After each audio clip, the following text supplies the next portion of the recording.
করতে হবে, নতুন করে আবার শুরু করার জন্য প্রথমেই আপনাকে ধন্যবাদ।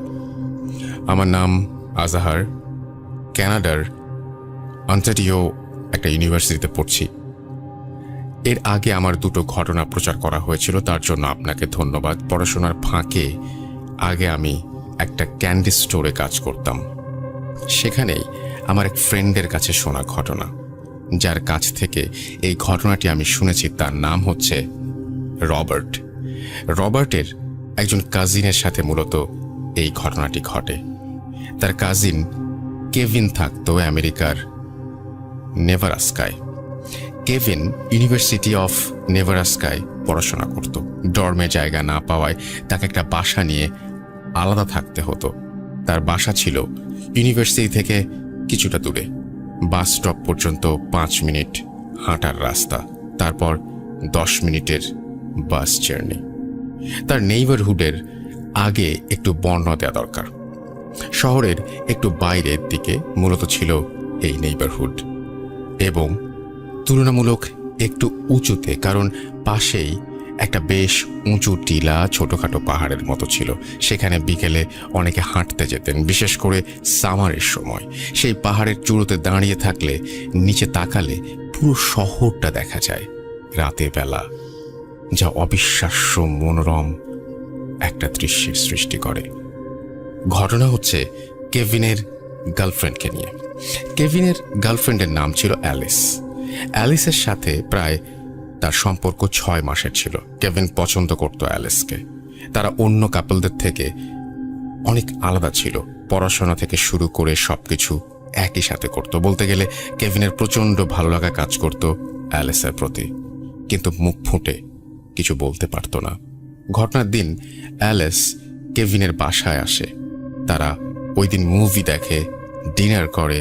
ধীরে ধীরে অ্যালিসের ডর্মে ফেরার সময় চলে আসে, কিন্তু কেভিন ওই দিন খুব করে চাচ্ছিল অ্যালিস যেন আজকে থেকে যায়, কারণ ওই দিন বাইরে অনেক ঝড় বৃষ্টি হচ্ছিল, আর অ্যালিস আর কেভিন কারোরই গাড়ি ছিল না, এবং কোনো ক্যাবও ওই সময় পাওয়া যাচ্ছিল না। কিন্তু থেকে যাওয়ার কথা বলতেও তার কেমন যেন একটু সংকোচ হচ্ছিল, যদি অ্যালিস কিছু মনে করে। বারবার এই কথাই মাথায় আসছিল। সে আসলে অ্যালিসকে অনেক ভালোবাসত, কিন্তু জানাতে ভয় পাচ্ছিল, যদি বলতে গিয়ে তাদের বন্ধুত্বই নষ্ট হয়ে যায়। অবশেষে মনের মধ্যে সাহস সঞ্চার করে অ্যালিসকে বলেই বসে, অ্যালিস, আমি বলছিলাম কি, যদি আজকে থেকে যেতে ভালো হতো, বাইরে অনেক ঝড় বৃষ্টি, কিছু পাবে না। তারপর মুচকে সে বলল, আমি তো থেকে যেতেই পারি, কিন্তু কিন্তু কেভিনের চোখে প্রশ্ন, কিন্তু আমি যেখানে থাকি সেখানে তো কেউ থাকতে পারে না। অ্যালিসের উত্তর। হো হো করে হেসে উঠল কেভিন। বলল, ভালোই তো গল্প ফেঁদেছ, তা এই যোগ করার কাজটা কবে নিলে? এইসব বলে অনেক ভয় পাইয়ে দেওয়ার চেষ্টা করছো নাকি আমাকে? হাসি নয় কেভিন, যারা আমার সাথে আগে আমার রুমে থাকতো তারা অনেকবার এই কথা আমাকে বলেছে। কিছুটা লজ্জিত হয়ে অ্যালিস বলল, আমি তোমাকে জানাতে চাইনি, কারণ মনে হচ্ছিল তুমি আমাকে ছেড়ে চলে যাবে, কিন্তু আজ সত্যিটা জানাতেই হলো। কতদিন আর এভাবে লুকিয়ে রাখবো? আমার এই সমস্যা খুব ছোটবেলা থেকে। অনেক সাইকিয়াট্রিস্টের কাছে গিয়েছি, কোনো ফল পাইনি। সমস্যার ভয়াবহতা বুঝে কেভিন হাসি থামিয়ে ভারী গলায় বলল, এটা হয়তো সাধারণ কিছু, তুমি মিছিমিছি এরকম করছো। অ্যালিস উত্তর দিল, তোমাকে বোঝানো সম্ভব হবে না, তুমি বুঝবেও না, কেউই বোঝে না, আমিও সেটা জানি। তুমি আমাকে বলছো আমি থাকবো, কিন্তু তোমাকে একটা কথা দিতে হবে। কি কথা? জিজ্ঞেস করলো কেভিন।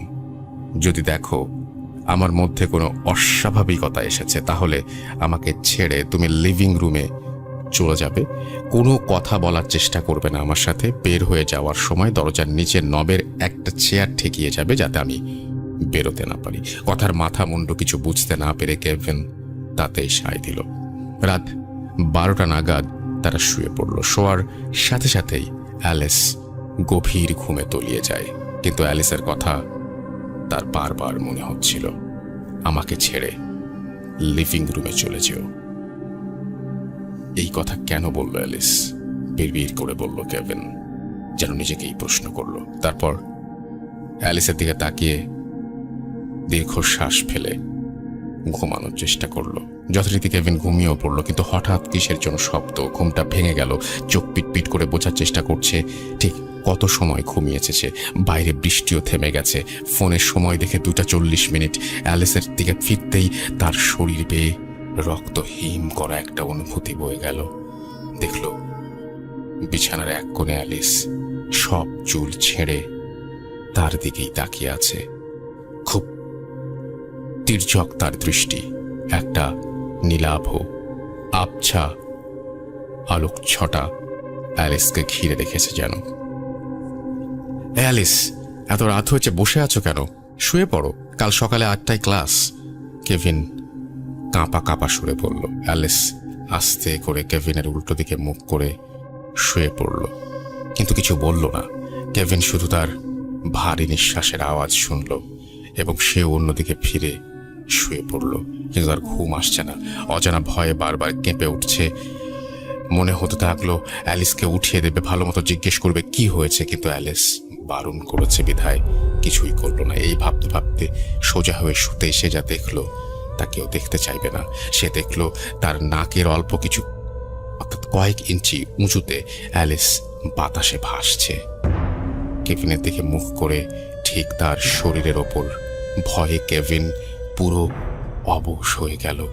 অ্যালিসের চোখ রক্তবর্ণ, চুলগুলো হাওয়ায় ভাসছে, খোলা জানালা জুড়ে বাতাস বইছিল এবং অ্যালিস তখন বলছে, what makes you believe you can stay with me. তারপরে তিনি আরো অনেক কিছুই বলেছে, যে বলছে তার রক্ত মাংস সব ছিঁড়ে আলাদা করে ফেলবে, এরকম কিছু একটা, এবং বলছে তুমি আমার সাথে থাকতে চাও, জ্যান্ত অবস্থায় তোমার চামড়া তুলে তোমার হাড় থেকে শরীরের মাংস খুবলে নেব আমি। পিলে চমকানো কণ্ঠে কেভিনকে এই হুমকি দিয়ে কেভিন নড়তে পারছিল না। সে এত ভয় পেয়েছিল যে তার মনে হচ্ছিল নড়লে অ্যালিস তারপরে হামলা করবে এবং যা বলছিল তার নারকীয় রূপ দেখবে। অবিশ্বাস্য হলেও সত্যি, অ্যালিসের গলায় কণ্ঠ আগের মতো ছিল না। খুব ভারী পুরুষালী কেউ যেন অ্যালিসের রূপ ধারণ করে কথা বলছে। কেভিন প্রতিটা মুহূর্ত এক এক ঘন্টার মতো মনে হচ্ছিল তার কাছে। অনেক কষ্টে শক্তি সঞ্চার করে ঢোক গিলে সে অ্যালিসকে বলল, অ্যালিস, আমি কেভিন, তুমি এমন করছো কেন? অ্যালিস এখানে নেই। যদি বাঁচতে চাও তবে তাকে একা রেখে কোথাও যাও। সেই ভয়ঙ্কর কণ্ঠের উত্তর এলো। পুরোটা সময় অ্যালিস কেভিনের শরীরের ওপর ভাসছিল। তখন কেভিন অ্যালিসের কথা বলা সেই কথাটি কেভিনের মনে পড়ে গেল, যদি দেখো আমার মধ্যে কোনো অস্বাভাবিকতা এসেছে তাহলে আমাকে ছেড়ে লিভিং রুমে চলে যাবে।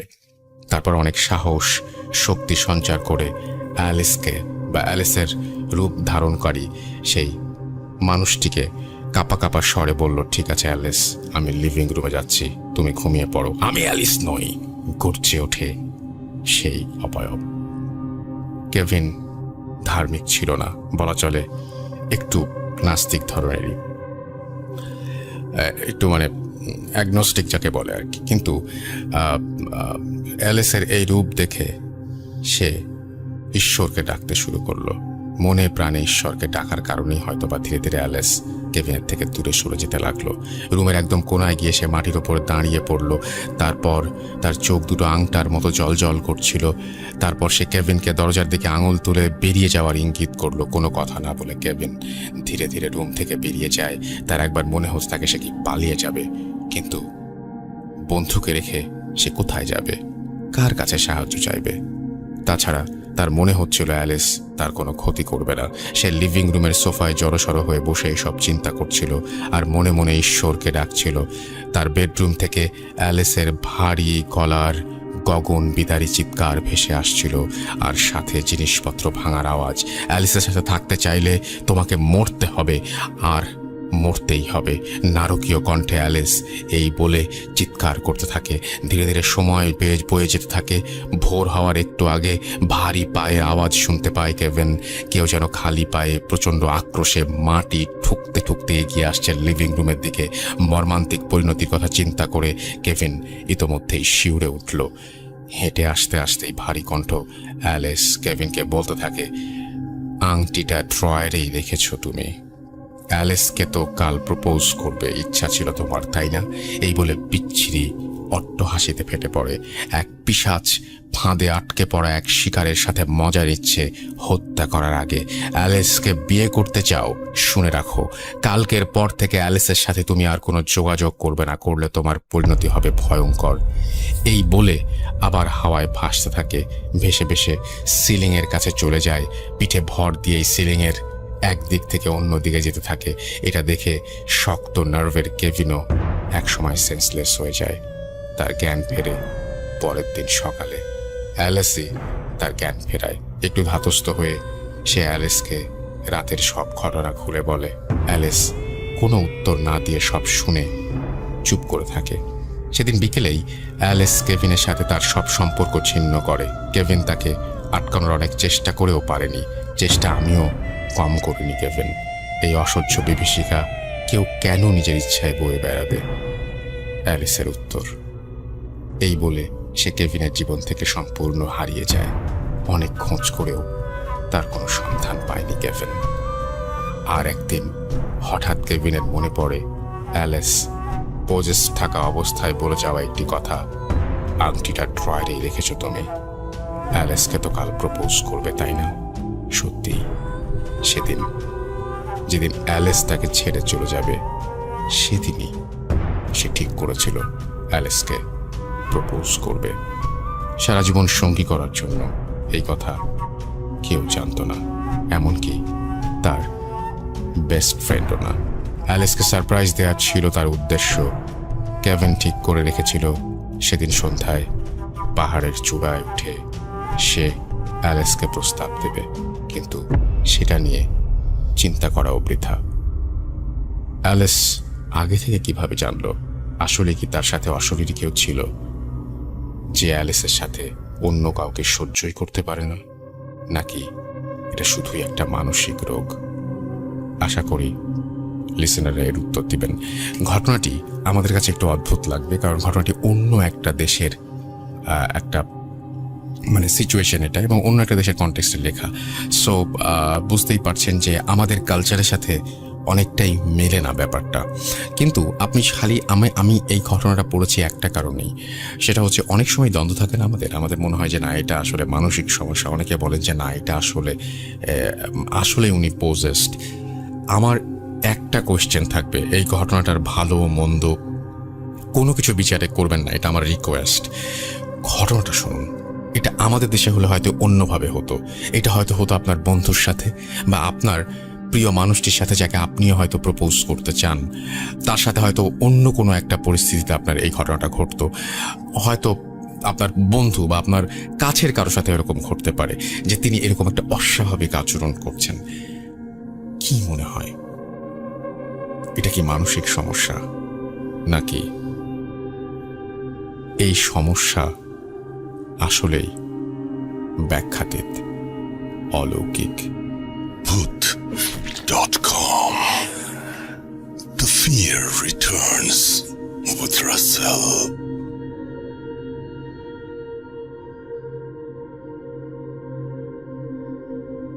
আমার কাছে আরও একটা ঘটনা রয়েছে, যে ঘটনার জন্য আপনারা সবচেয়ে বেশি, এখন পর্যন্ত সবচেয়ে বেশি ভোট করেছেন। আমরা একটা পোল করেছিলাম, ফেসবুক পোল, এবং সেখানে আপনারা সবাই ব্ল্যাক ম্যাজিকের ঘটনা শুনতে চেয়েছেন।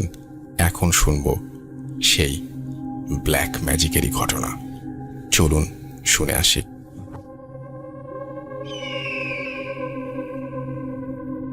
হ্যালো রাসেল ভাই, আসসালামু আলাইকুম। আমি নুসরাত হোসেন বলছি গাজীপুর থেকে। আজকে আমি আমার সাথে ঘটে যাওয়া কিছু ঘটনা শেয়ার করতে চাই। তো আমি যখন প্রথম ক্লাস 7-এ পড়ি, তখন থেকে আসলে ঘটনার সূত্রপাত। সেই সময় আমাদের বাসায় একটা মেয়ে কাজ করতো। তো কোনো ইম্পর্টেন্ট কাজে তাকে বাড়িতে যেতে হয়, তার বাড়িতে আর কি। সেটা ছিল উত্তরবঙ্গ। তো সেজন্য আমাকে একা শুতে হয়েছিল আর কি। বাবা মা এক রুমে, আমি আরেক রুমে। আমার বোন তখন ছোট ছিল, দ্যাটস ওয়াই সে বাবা মার সাথে শুতো। তো প্রথম রাত্রে আমি খুব এক্সাইটেড ছিলাম যে হ্যাঁ, বড় হয়ে গেছি, একা একা শুবো। তখন শীতকাল ছিল। তো আমি রুমের দরজা বন্ধ করে সুন্দর শুতে গেলাম, লাইট অফ। তো একটা আমাদের রুমে, সেই রুমে, আমার রুমে আলনা ছিল একটা। তো আলনার এক কিনারায় একটা সাদা শার্ট, বাবার একটা সাদা শার্ট, এখনো মনে আছে, ফুল হাতা ঝুলানো ছিল। তো আমি কিছুক্ষণ, সবাই একটা জিনিস খেয়াল করবেন যে অন্ধকারে সাদা জিনিস বেশি দেখা যায়, ভিজিবল হয় বেশি। তো একটা সময় আমি অনেকক্ষণ ধরে তাকে একটা জিনিস লক্ষ্য করলাম যে সাদা শার্টের একটা স্লিভ, সেটা আমার দিকে পয়েন্ট করা, এবং ওটার দিকে কতক্ষণ তাকিয়ে আমি, মানে আমার আউট অফ মাইন্ড, আমি যেটা কিভাবে সম্ভব।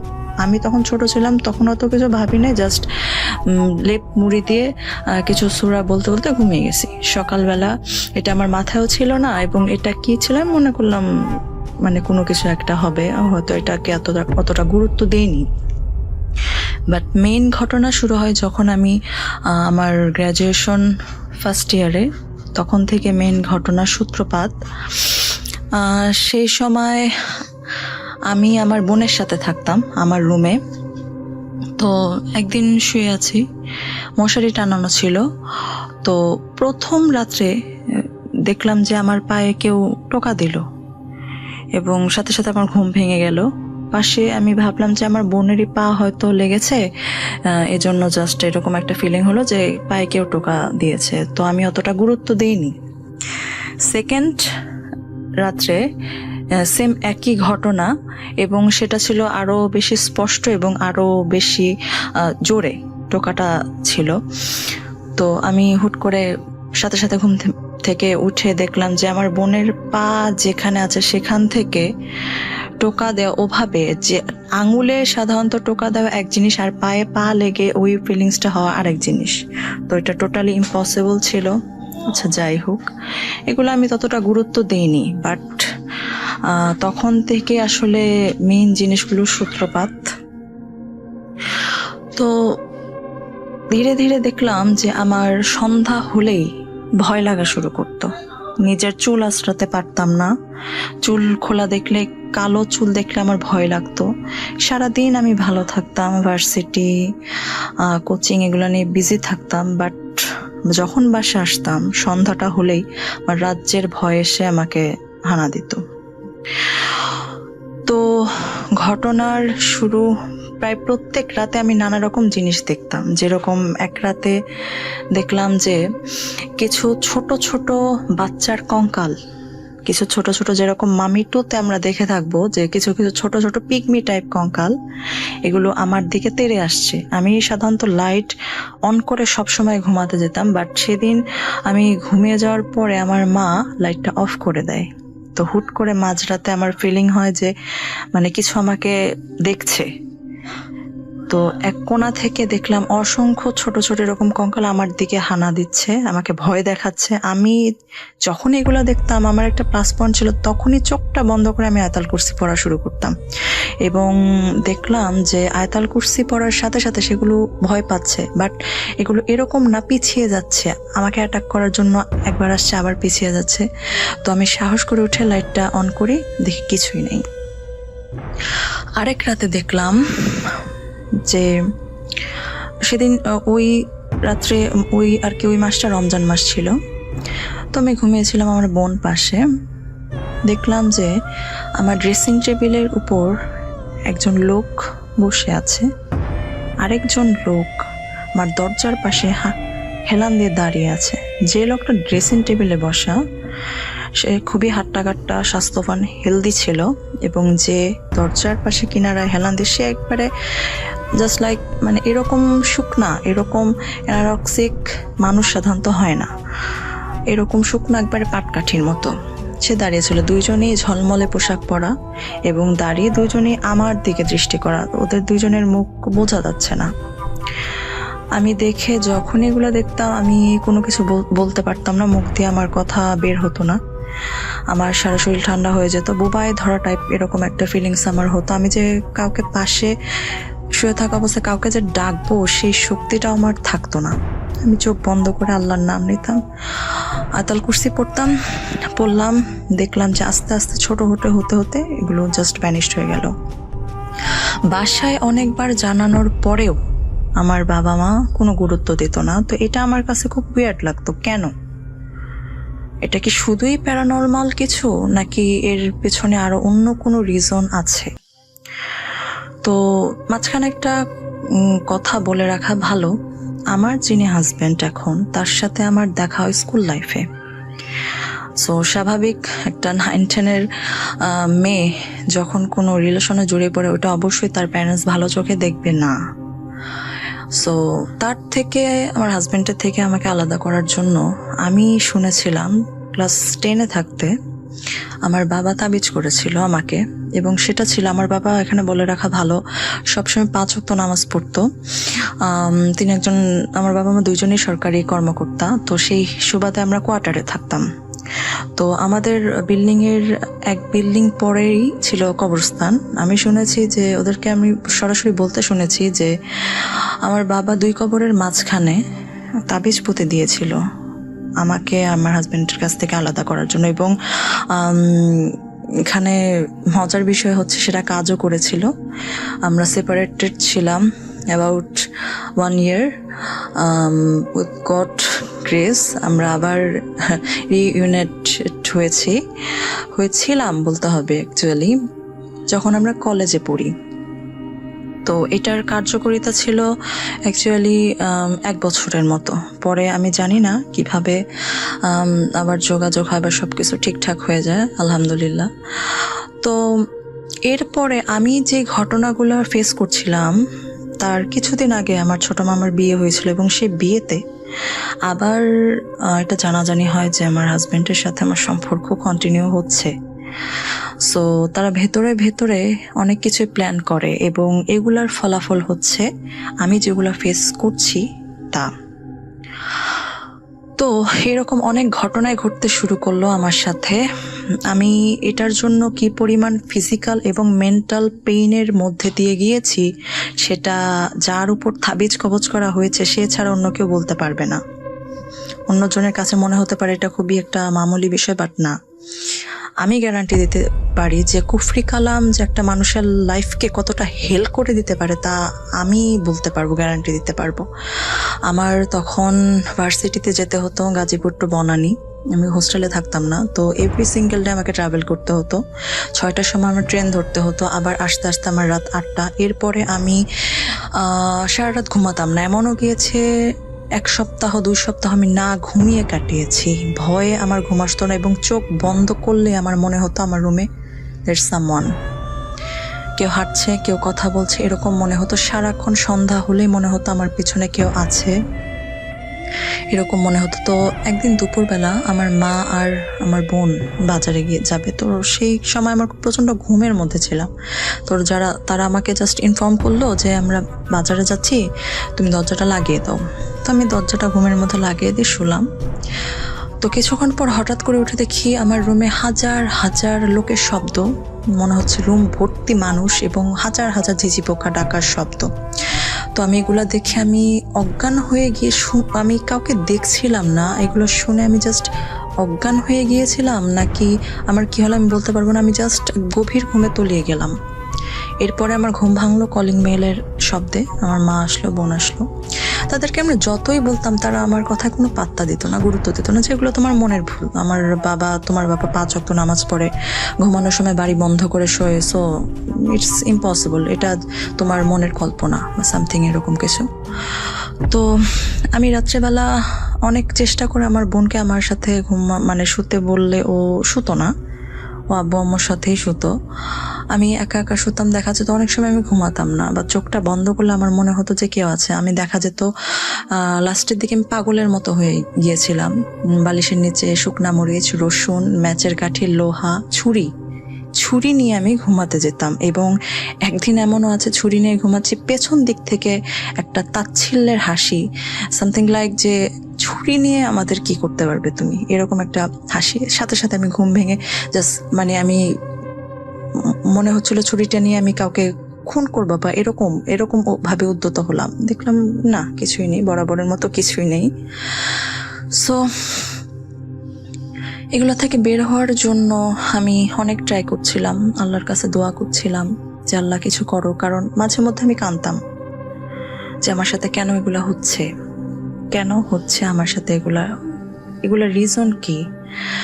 তো এর মধ্যে অনেক ঘটনা ঘটতো, অনেক কিছু আমি ফিল করতাম, বাট এটার রিজন কেন হচ্ছে আমি বুঝতাম না। এর মাঝে আমাদের বাসায় রিনোভেশনের কাজ চলছিল। আমার রুমের একটা তাক ছিল, রুমের তাক থেকে যে রিনোভেশনের কর্মীরা, সে একটা তাবিজ দিল। তাবিজটা কে বা কারা রেখেছে, আই হ্যাড নো আইডিয়া। আমি তাবিজটা দেখলাম, খুললাম, কিছুই বুঝলাম না, কিছু আরবি লেখা ছিল। তো যাই হোক, এটা নিয়ে বাবাকে বললাম, ওরা বলল যে তারা কিছুই জানে না। তো মাঝখানে দেখেছিলাম যে বাবা মা তাবিজ পড়েছিল, তারা দুজন। হুট করে কেনই বা তাবিজ পড়বে, কারণ তাদের কখনো আমি দেখিনি তাবিজ পড়তে। হুট করে কেনই বা তাবিজ পড়া শুরু করলো, কেনই বা কি কারণ আমি বুঝে উঠতে পারছিলাম না। তো এই সময়ের মধ্যে আমার যে হাজব্যান্ড, তার সাথে তখন আমার সম্পর্ক কন্টিনিউ হচ্ছিল, তার সাথে আমার সম্পর্কের অবনতি ঘটে।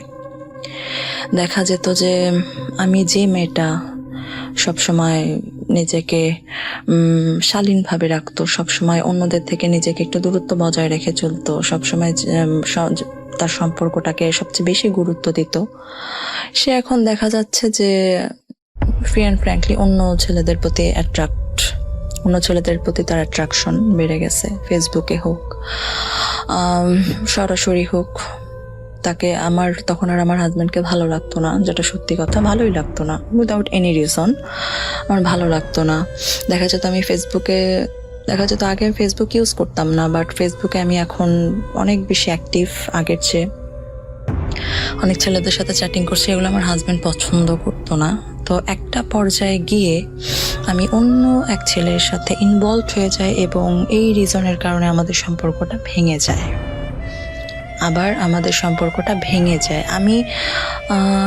আমি আমার পাস্ট হিস্ট্রি থেকে আমি মনে করতাম যে বাবা মা হয়তো আবার কিছু করেছে, বাট আমার তেমন কিছুই ছিল না, যে হ্যাঁ আচ্ছা হয়েছে, ঠিক আছে, এটা ন্যাচারালি হতেই পারতো, যা হয়েছে ভালোই হয়েছে, আমি প্রেজেন্ট যে ছেলে তার সাথে সুখে থাকবো, যা গিয়েছে।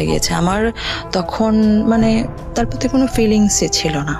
আচ্ছা যাই হোক, এরপরে আমি লাস্ট ঘটনাটা যখন ঘটে, সেটাও রমজানের সময়, তখন আমি আর মা শুয়ে আছি।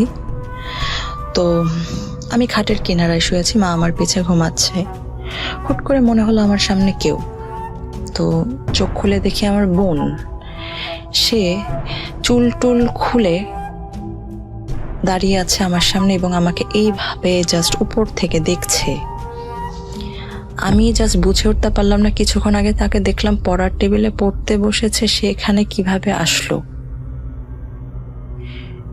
আর তখন আমি আসতেও পারে, বাট আমার কেন জানি খুব ভয় লাগা শুরু করলো। আসলো তো আমাকে এইভাবে দেখার কথা না।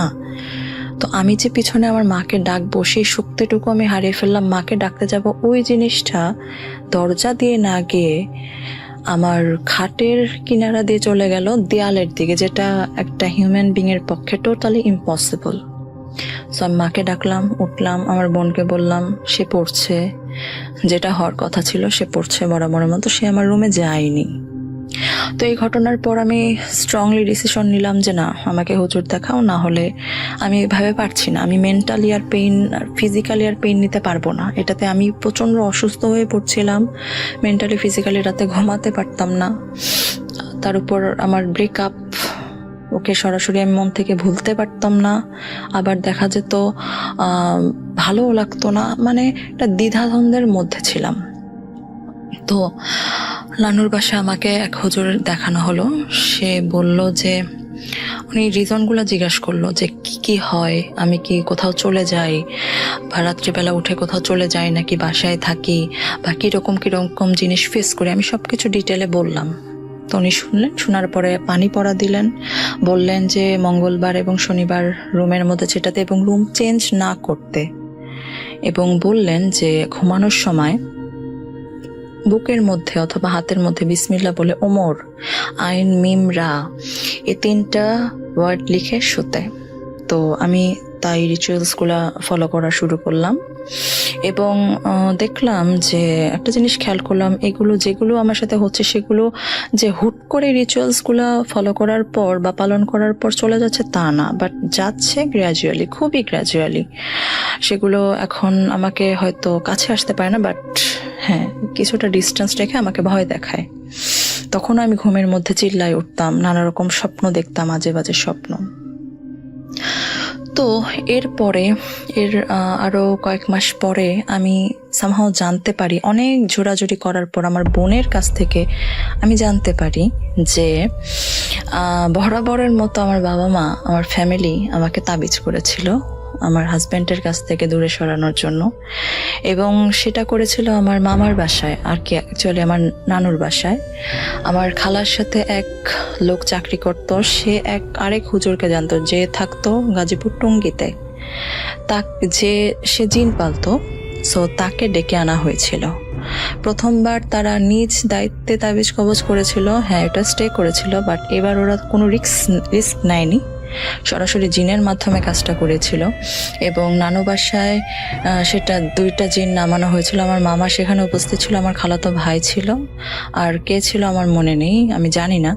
সমস্ত ঘর অন্ধকার করে দেওয়া হয়েছিল। আমার মামিকে তার শ্বশুরবাড়ি পাঠিয়ে দেওয়া হয়েছিল, কারণ নিউলি ম্যারিড, তো অবশ্যই চাইবে না সেগুলো ফেস করতে। তো জিন আসে, 2টো জিন ছিল, যাদেরকে আমি আগে বলেছিলাম, 2জনকে আমি দেখেছিলাম আমার ড্রেসিং টেবিলের উপরে বসা, তারাই ছিল। তো তাদের ভাষ্য মতে তারা বলল যে 2টো জিন ছিল মুসা আলাইহিস সালামের যুগের, এবং তারা তাদের কথায় কাজ করেছিল তাদের মতো, এবং যেটা ফলো তারা পেয়েছিল। বাট তারা তাদের কাজ করে যাওয়ার পরও আমার সঙ্গ ছাড়েনি। মাঝখানে এখানে বলে রাখা ভালো, আমি একটা স্বপ্ন দেখেছিলাম যেটা টোটালি বাস্তবের মতো। এরকম স্বপ্ন আমি প্রায় দেখতাম যে একটা ছেলে সে আমাকে ধরে, জাস্ট আমরা যেরকম নিউলি ম্যারিড কাপলরা একজন আরেকজনকে ধরে ছবি তোলে স্টুডিওতে, সামথিং লাইক দ্যাট, এরকম আমি স্বপ্ন দেখতাম। তো ওরা ওদের কাজ করে যাওয়ার পরও আমাকে ছেড়ে যেতে চায়নি। তো এই জন্যই আমি নানা রকম উইয়ার্ড এসব জিনিস দেখতাম, ফেস করতাম। তো এরপরে আস্তে আস্তে এগুলো চলে যে যায় না, এখানে একটা জিনিস বলে রাখা ভালো, আমি যতটুকু জানি বা আমি আমার লাইফ থেকে যতটুকু ফিল করেছি, যে যেখানে ব্ল্যাক ম্যাজিক করা হয় সেই জায়গাটা পজেসড হয়ে যায়, এবং সেখান থেকে সহজে জিনিসগুলো যেতে চায় না। হ্যাঁ যায়, বাট আবার ওটা ফিরে আসে। তো আমি আমার রুমে কখনো রাত্রেবেলা শান্তি মতো ঘুমিয়েছি এটা আমি বলতে পারবো না। দেখা যেত যে সারা রাত আমার রুমে অডিওতে সূরা বাকারা বা এরকম কোনো সূরা চলতো, আমি একটু ঘুমাতাম, মনে হতো যে কেউ আমার সামনে আছে, আমি এগুলো ফিল করতাম। তো যাই হোক, এখন আমি আমার হাজব্যান্ডের বাসায়, কারণ আল্লাহ যা ইচ্ছা করে তা হাজার কুফরি কালাম, হাজার তাবিজ কবজ দিয়েও তা করা সম্ভব না। মানুষের ভাগ্যে যা আছে তা হবেই। আলহামদুলিল্লাহ, আমার সাথে এরকম কোনো ঘটনা, এরকম কোনো কিছু হয়নি যার জন্য আমাকে হাজব্যান্ডকে হারাতে হয়েছে। বাট অবশ্যই আমার অনেক ফিজিক্যাল এবং মেন্টাল পেইনের মধ্য দিয়ে যেতে হয়েছে। আমি চাবো না এরকম কোনো কিছু কারোর সাথে করা হোক, কারণ কুফরি কালাম করা খুবই বাজে একটা জিনিস। সেটা যে কেউই করুক না কেন, ভালোর জন্যও করা হলেও খুবই খুবই বাজে একটা জিনিস। এটা আমি আমার নিজের লাইফ থেকে দেখে শিখেছি, বুঝেছি এটা কতটা মেন্টাল এবং শারীরিক পেইন দিতে পারে একটা মানুষকে, সেটা আমি বুঝেছি। তো এই ছিল আমার ঘটনা। আশা করি সবার ভালো লাগবে। ভালো লাগলে অবশ্যই আমার ঘটনাটা ভাইয়া প্লে করবেন। সবার জন্য শুভকামনা, ভালো থাকবেন সবাই। আসসালাম। Spirit, be here with me.